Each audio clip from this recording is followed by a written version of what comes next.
Mr. to Chair, our pwede po society ba and magdagdag? country. Mr. Chair, pwede po magdagdag ng opinion about... Yeah, pwede.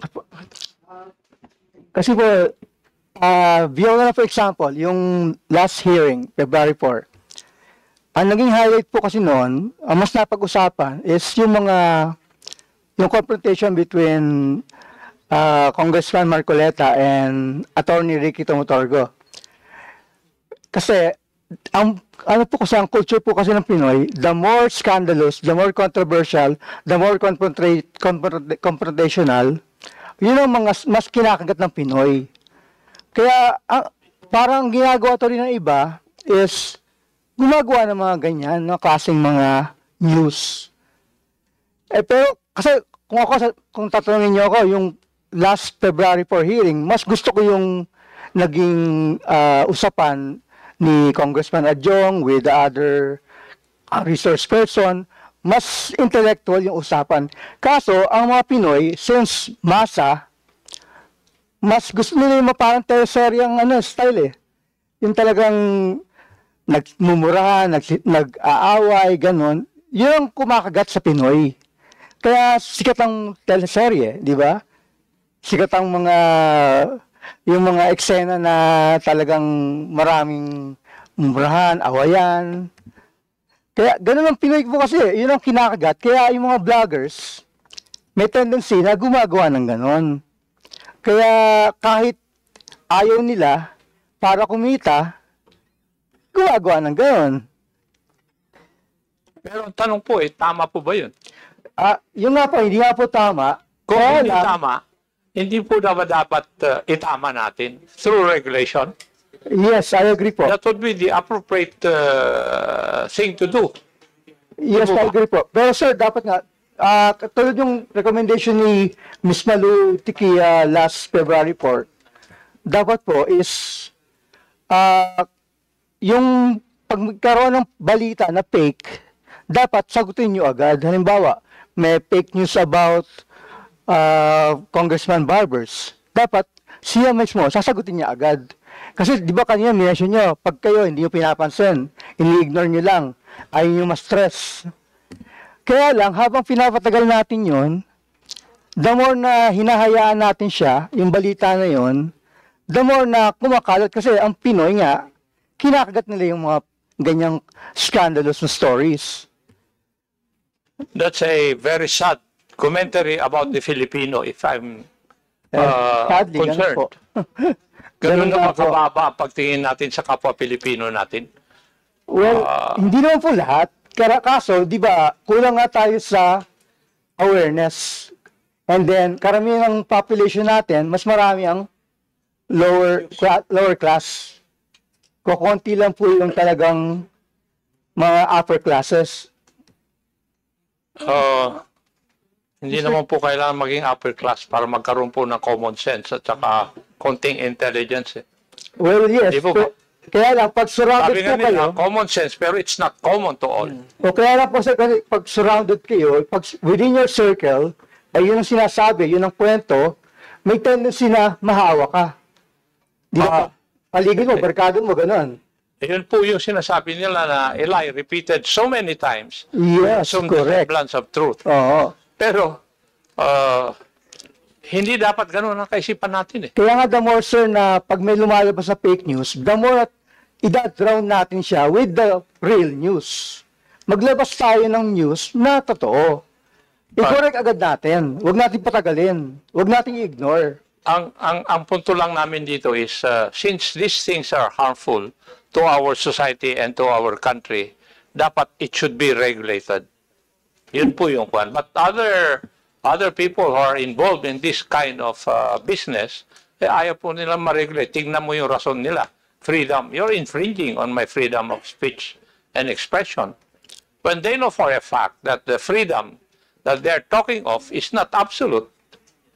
Actually, yung proposal ko po na binibigay ko po kay Congressman Barbers is, inilabas ko na po actually sa mga group ng mga vloggers. I belong to several groups po kasi.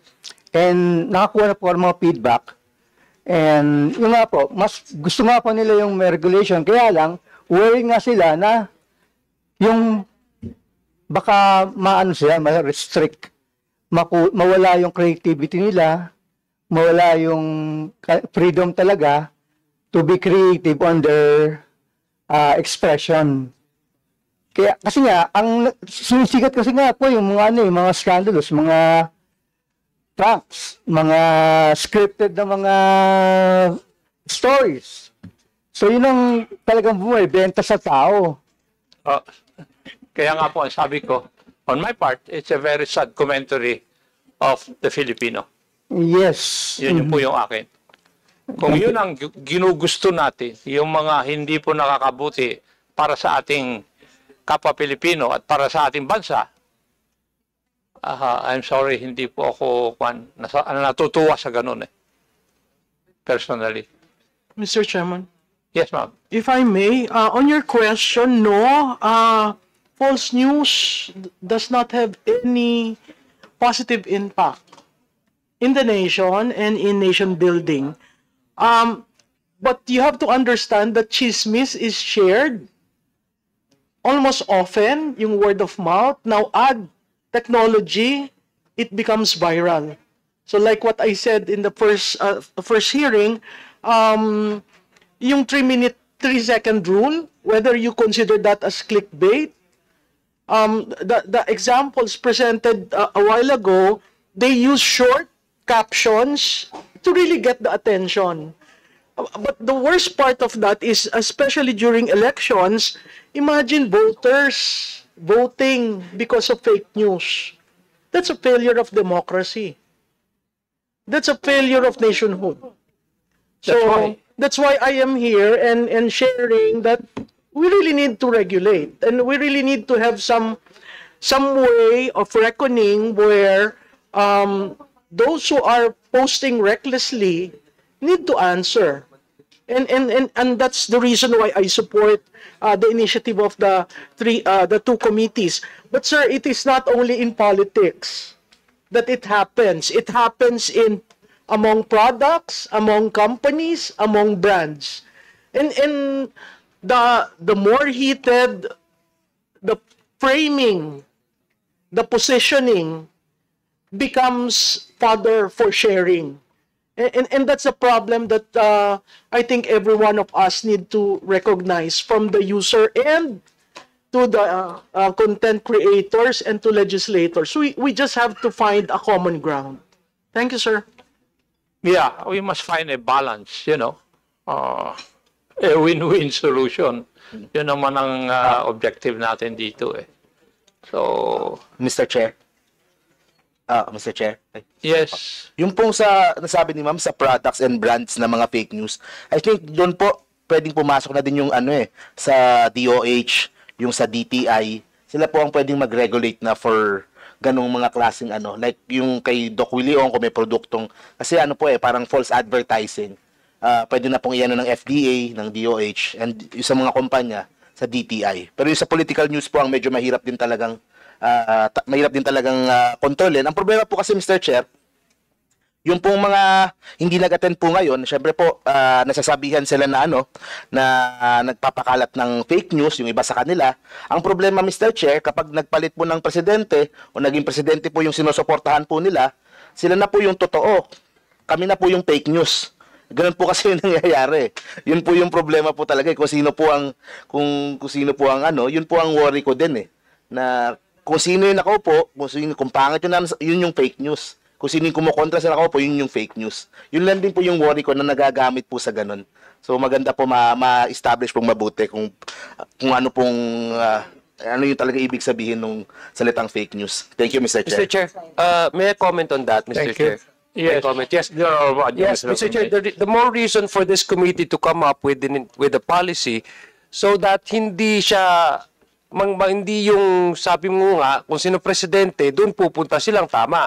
Tapos kung iba naman na maging presidente, nagkataon na hindi magkasundo, doon naman papanig yung ibang mga vloggers. The more reason for us to establish really, sabi nga ni Chairman Romy Acob, a balancing measure para we protect the freedom of expression. At the same time, you also protect individual rights against defamation, etc. At saka yung collective na interest ng bansa natin. Kanina na sinabi dito ni Commodore na meron talagang attempt ang China to infiltrate their own narrative in confusing the public in the Philippines na para magkaroon tayo ng alanganin na hindi suportahan yung stand ng Pilipinas pagdating sa West Philippine Sea. So all of these things, Mr. Chair, and with your comment, sir, the more reason for us to really come up with an enabling law. Yung sinabi nga ni Congresswoman Roman, magkaroon ng digital Council of the Philippines. Kasi nakita natin, Mr. Chair, sa community, this is an emerging industry and it's a community na wala silang self-regulatory mechanism. Compare mo doon sa mga journalists na they have the KBP. They have a set of standards where all of the members of KBP have to follow. And if there's going to be violation of the guidelines, meron silang internal sanction on their members. Dito kasi sa social media, wala talagang ganong self-governing or imposed na set of standards, ethical standards that they need to comply. So I think, Mr. Chair, since wala silang ganong klaseng internal na sarili ng regulation, I think that's where the government would supply and offer this mechanism so that we can regulate yung mga sinasabi nating mga pag-proliferate ng mga hindi tamang impormasyon. So I thank you for that comment kasi doon nagpapakita na makes it more important for us to come up with a policy para yung sinasabi mong hindi ma-open sa partisanship yung ganitong klaseng pagdi-disseminate ng mga informasyon sa publiko. Thank you, Mr. Chair. Thank you, Your Honor. Any member who would want to say anything else? None? From the resource persons? Mr. Chair, Yes. just some points. While fake news doesn't bring the nation anything, we gain nothing from it. Let's also not forget that internet or social media has democratized access to social media or access to media. And this has allowed even the common person to participate in public discourse. So, yun lang po ang sana huwag natin makalimutan when we try to find a balance between regulation of the platforms. Definitely, there must be some form of regulation on content, whether self-regulation or legislative. But there's a balance to be struck, Your Honors. Thank you. Mr. Chair? Yes. Na-mention ko na rin po kasi last, yung first joint meeting, na we have an organization na we self-regulate. Kami mismo, nag-regulate kami within among ourselves. And then at the same time, we create workshops, we gather every year regularly. Meron kaming annual na gathering, tinatawag namin year-end gathering, where we remind ourselves of that. And then we conduct yung mga workshops, mga talks, and then we invite fellow bloggers, fellow content creators. Share namin yon. Kaya lang, very informal. Wala pong written. Kumbaga, within ourselves nga. Kasi it works naman. For example, in our case, wala kami mga kaso na nakasuhan kami ng nagkakalat ka ng fake news. Kasi we regulate ourselves. It works. So, yung pag-require sa government, okay naman po. Kaya lang, yung nga, maraming natatakot doon dahil nga, baka it will involve na may magbabayaran, mababawasan yung aming mga opportunities, and like that and that. So, may mga fears na gano'n. So, dapat linawin talaga natin yung regulations natin. Thank you. Anybody else? Yes. Mr. Chair, I'm sorry. I think I won't be able to sleep tonight if I don't say it. It's good that Congressman Barbers mentioned yung sa Egypt that there are laws governing yung fake news and all that. But then again, I think the Congress would do good, no, if they review kung ano yung sinasabi rin nung mga tao na nakatira sa mga bansa na may mga ganitong klaseng batas. No, so for example, yung sa Egypt, right now I am looking at a study by the Lowy Institute that called the law as a tool, no, for censorship. No, I'm reading a story from The Guardian showing na may mga journalists that was raided, no, yung mga bahay nila ni-raid, no, inarrest, dinampot yung mga journalists. Yung may isa pang case na kasama pa yung sanggol na anak. And tapos ang ginamit na batas is itong fake news, anti-fake news laws na existing there, no. The Philippines would do good if we study itong mga cases po na ito nang maiwasan po natin na mangyari sa atin. The other example that was given was China, no, and we should really look into the situation of journalists who are in China living in fear, no, because of laws such as this na we-weaponize. No, it's good na the idea is rooted in self-regulation. No, that is very good. I would also like to suggest, no, that we involve yung mga journalism groups. No, for example, the NUJP, the academe. No, they will have a lot to contribute sa conversation na to, and I strongly believe that education is still the first step. No, yung media information literacy sa Pilipinas is very young. Nag-start lang siya kasabay nung senior high program natin, and I think we should start sooner. No, children already have access to social media even before they have access to teachers. No? So I think we should also start there. Yeah. For your information, we have already a copy of the Network Enforcement Act of 2017 of Germany. It requires social media platforms to remove hate speech or fake news within 24 hours or face heavy penalties. We also have from France the Fake News Law of 2018. It allows authorities to remove fake news during election periods, and courts can also block false info quickly. And from Singapore, Protection from Online Falsehoods and Manipulation Act of 2019.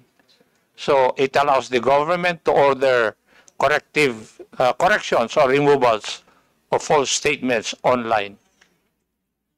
But they have one criticism common. It could be used to silence dissent. So, as I've said a while ago, when we will craft a law on this matter, we must strike a balance. As I've said a while ago. So, meron na po kami nito talaga. So, anything else? Yes. Mr. Chair, tanong lang kay Mr. Ross kasi nabanggit niya kanina meron daw silang organization, sila mga vloggers. Mr. Chair, ilan ang current na bilang ng mga miyembro ng inyong organization? Actually, sir, wala po kaming exact number kasi we invite everyone from different organizations. Kasi ang nangyayari po kasi, napakaraming organizations ng mga vloggers. Iba-ibang grupo. Kaya lang, nagkakasama-sama rin kami. Kaya we don't really count the numbers, but for example, we have thousands per organization, and then we gather together then. So, mixed din nangyayari po. So, kumbaga, hindi nga, very informal nga po talaga. Kasi we don't have membership talaga na we have to register and then you have to pay a membership fee. Walang ganon. And Mr. Chair, bahagi po ba ng network nila? Kasi nga, yun, loose siya, pero bahagi din ba ng mga naaabot, nakakausap, at nakakapag-converse ba kayo dun sa mga ibang pinatawag ng komite pero hindi nakasipot? Are they part of your circle or network? Committee, sir? Anong committee? Yung mga na-invite pero hindi pumunta dito. Yeah, I know some of them. Naging kasama ko yun sa group before. Yung mga ibang political bloggers na nandun. Actually, nagkasama-sama rin kami. And then, within our group, nagkaroon din kami ng mga ganun nga, confrontation, dahil hindi rin kami nagkasundo-sundo, and then nagkahiwa-hiwalay din kami, dahil nga, iba-iba nga yung mga, parang, iba-iba yung gusto nila, iba-iba mangyari. Pag meron kasing, parang competition ng leadership, doon nagkakaroon ng problema. Everyone, meron kasing nagiging parang dominating or na gustong sila mag-lead ng group.